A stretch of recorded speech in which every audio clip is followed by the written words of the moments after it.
चम चम चमके रे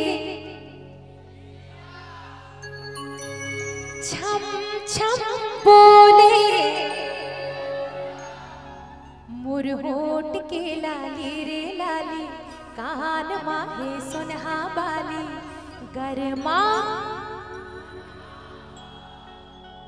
ओ गरमा नौलखिया गरमा नौलखिया हो जाए ना। चलिए जरा दोनों हाथ की तालियां हो जाए और तालियों के साथ चम चम चमके रे बिंदिया छम छम बोले बेजनिया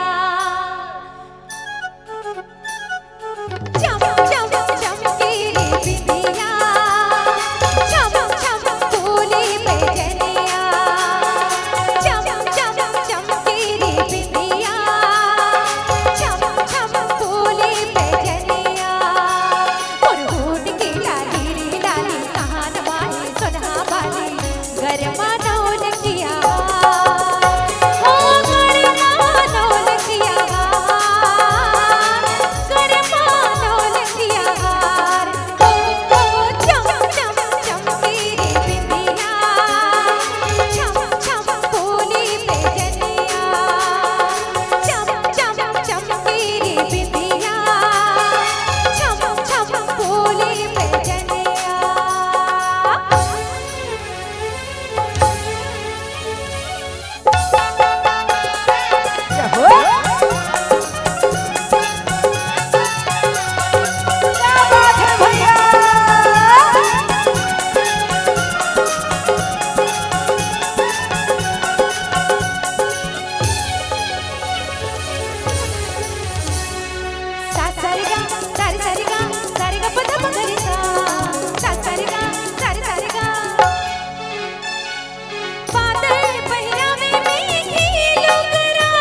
चम चमके रे